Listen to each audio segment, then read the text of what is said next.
அன்பானவர்களே, அன்பு வணக்கங்கள். இறந்தவரின் ஆன்மா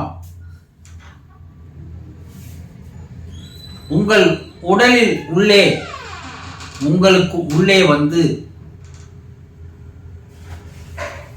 வாழ்ந்து வருவது தெரியுமா? என்னது? இறந்தவரின் ஆன்மா எங்கள் உடலுக்குள் வந்து வாழ்ந்து வருகிறதா? கேட்பீங்க இல்லையா? இறப்பவரின் ஆன்மா வாழும் காலத்தில் தனக்குள்ளே பல்வேறு கனவுகளை, ஆசைகளை வைத்திருக்கும் இல்லையா?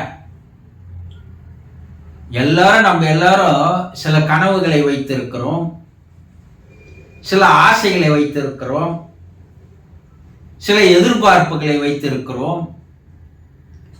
இவையெல்லாம் நிறைவேற வேண்டும் என்று வாழ்ந்து கொண்டிருக்கிறோம்.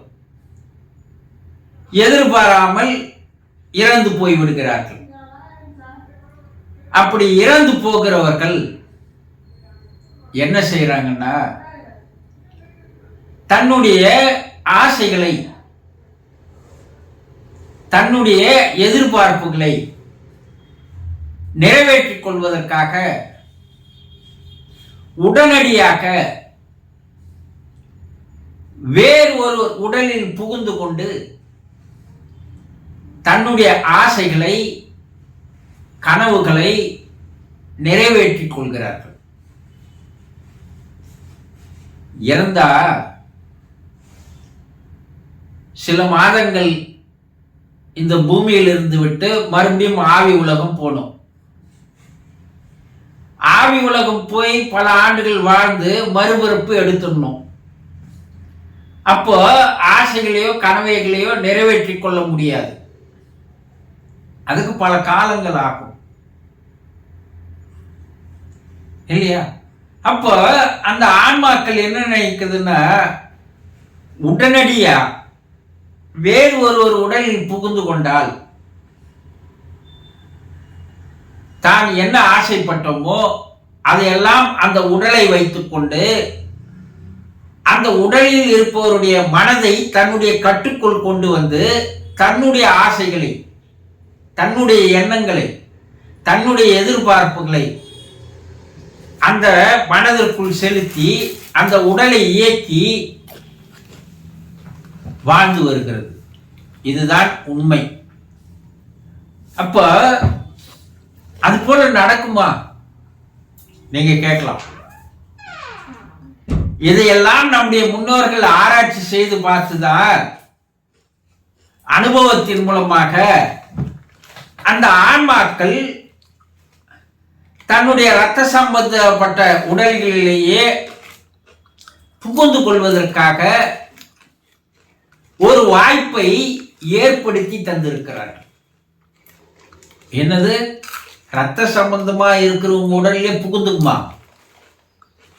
ஆமா. சில சடங்குகளை வைக்கிறார்கள். அந்த சடங்குகளை நாம் உன்னிப்பாக கவனித்தால், எதுக்கு இந்த சடங்கு வைக்கணும்?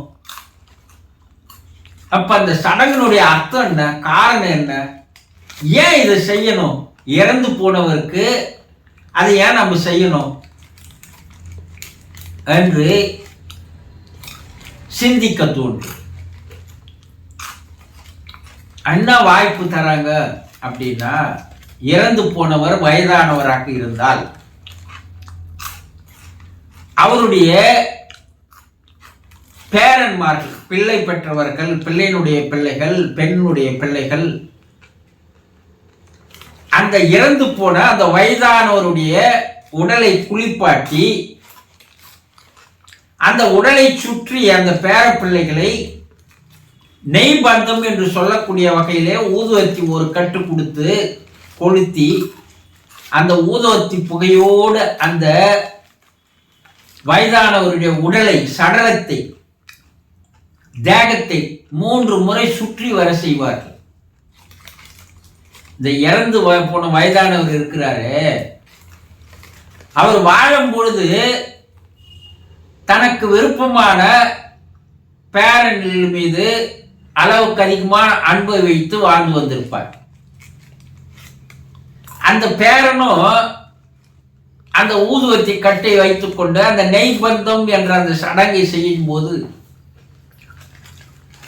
அந்த இறந்தவரின் ஆன்மா அந்த உடலுக்கு மேலே 8 அடி உயரத்தில் இருக்கும். அப்ப அந்த ஆன்மா வெண்மை நிறமாக இருக்கும். வெண்மை நிற உடலோடு அதற்கு சூக்கும தேகம் என்று சொல்வார்கள், ஆஸ்ட்ரல் பாடி. அது அந்த ஊதுவத்தி புகையோடு வந்து கலந்து அந்த பேரன் 3 சுத்து சுத்தி வரும்போது அவன் சுவாசித்து மூச்சை இழுத்து வெளியே வரணும் இல்லைங்களா? அப்படி மூச்சை இழுத்து வெளியே விடும்போது அந்த புகையானது அந்த மூச்சிற்குள்ளே போய் அந்த ஆன்மா அந்த பேரனின் உடலில் சேர்ந்து விடுகிறது. இது முதல் வாய்ப்பு. உடனடியாக 24 மணி நேரத்திற்குள்ளாகவே அந்த ஆன்மா பேரனுக்கு உடலுக்குள் புகுந்து கொண்டு அந்த பேரனை மனதை தன்னுடைய கட்டுக்குள் கொண்டு வந்து வைத்துக் கொண்டு தன்னுடைய எண்ணங்களை, ஆசைகளை, கனவுகளை அந்த பேரனை வைத்து நிறைவேற்றிக் கொள்கிறது. இதற்கு தான் அந்த சடங்கு செய்யறாங்க. இப்பெல்லாம் அந்த சடங்கு செய்யறது இல்லை. அதிகமா நகரப்புறங்களில் அந்த சடங்குகள் அதிகமா செய்யறது இல்லை. கிராமப்புறங்களில் அந்த சடங்கு இப்போ செய்யறாங்க. அந்த சடங்கினுடைய அர்த்தம் ஏன் சுத்தி வரணும், எதுக்கு சுத்தி வரணும், இது யாரும் நம்ம சிந்தித்ததில்லை, யாரும் கேட்டதில்லை. இதுவரைக்கும் யாராவது எதற்காக இந்த சடங்குகளை செய்கிறார்கள் என்று பெரியவர்களை யாரும் கேட்டதில்லை. அப்படி கேட்டா அதனுடைய அர்த்தம் தெளிவா சொல்றதுக்கும் ஆட்கள் இல்லை. இந்த ஆன்மா 24 மணி நேரத்தில் மறுபடியும் தன்னுடைய ஆசைகளை, கனவுகளை, எதிர்பார்ப்புகளை நிறைவேற்றிக் கொள்வதற்காக ஒரு சின்ன வயது இருக்கின்ற தேகத்தை தேர்ந்தெடுத்துக் கொள்கிறது. இது ஒரு வாய்ப்பு. இரண்டாவது, மயான காற்றுக்கு எடுத்து போன பிற்பாடு அந்த தேகத்தின் மேலேயே அந்த ஆன்மா வருகிறது. மயான காட்டில் அந்த தேகத்தை கீழே வைத்துவிட்டு சில சடங்குகளை செய்வார்கள். வாய்க்கரிசி போடுங்க என்ன ஒரு சடங்கு இருக்கும். அந்த சடங்குல என்னன்னா கையரிசி கொடுத்து அந்த உற்றார் உறவினர்கள், நண்பர்கள் எல்லாம் அந்த தேகத்தை மண் போட்டு மூடுவதற்கு முன்னால், எரிப்பதற்கு முன்னால் அந்த தேகத்தின் மீது அந்த அரிசியை போட சொல்லுவாங்க. இந்த அரிசிக்குள்ளே வந்து அந்த ஆன்மாவானது கலந்து அந்த அரிசியை பிடிக்கும் போது அவருக்கு விருப்பமானவர், பிரியமானவர், நண்பர்களாகவோ உறவினர்களாக இருந்தா அவர்களுடைய உள்ளங்கை வழியாக அந்த ஆன்மா ஏறி அந்த தேகத்துக்குள் புகுந்துடும். இதுதான் இந்த சடங்கினுடைய உள்ளார்ந்த அர்த்தம். இது இரண்டாவது முறை. அந்த தேகத்தை வைத்துக்கொண்டு அந்த மனிதனை தன்னுடைய கட்டுக்குள் கொண்டு வந்து வைத்துக்கொண்டு அவன் மனதை செயல்படாமல் வைத்து தன் மனதில் இருக்கின்ற ஆசைகளை, எண்ணங்களை நிறைவேற்றிக் கொள்கிறது. இது இரண்டாவது வாய்ப்பு.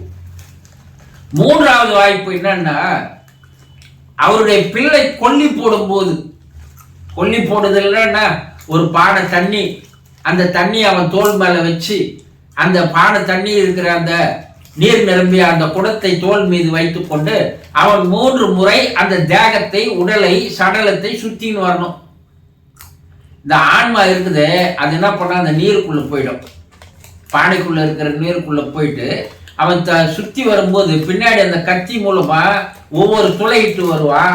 அந்த துளையின் வழியாக அந்த நீர் ஒழுகி அவனுடைய முதுகு வழியாக ஒழுகும் போது அந்த முதுகு தண்டின் வழியாக பிள்ளையினுடைய உடலிலே புகுந்துடும். இப்போ பிள்ளையினுடைய உடலில் புகுந்த அந்த ஆன்மா பிள்ளையினுடைய மனதை தன்னுடைய கட்டுக்குள் கொண்டு வந்து வைத்துக் கொண்டு தன் மனதில் இருக்கின்ற ஆசைகளை, கனவுகளை, எண்ணங்களை, எதிர்பார்ப்புகளை அவனுடைய தேகத்தை வைத்துக் கொண்டு, உடலை வைத்துக் கொண்டு நிறைவேற்றிக் கொள்கிறது.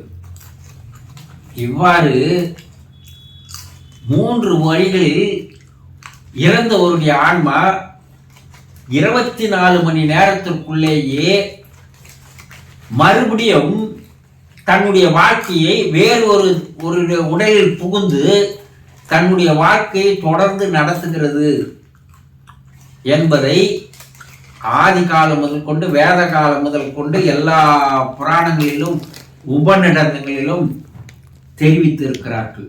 அதற்காக தான் இந்த சடங்குகள். அந்த இறந்தவருக்கு, அந்த ஆன்மாவுக்கு மறு ஒரு வாய்ப்பை தருகிறார்கள். அதை சரியாக பயன்படுத்திக் கொள்கின்ற அந்த ஆன்மா வேறு ஒருவருடைய புகுந்து தன்னுடைய வாழ்க்கையை தொடர்ந்து நடத்துகிறது. இதையெல்லாம் ஆராய்ச்சி செய்து தெளிவாக அந்த காரியங்களுக்கு, சடங்குகளுக்கு என்ன அர்த்தம் என்று தெரிந்து கொண்டால் இப்படியும் ஒரு வாழ்க்கையை அந்த ஆன்மா வாழ்கிறது என்பதை நீங்கள் தெரிந்து கொள்ளலாம். தெரிந்து கொண்டீர்களா? சந்தோஷம்.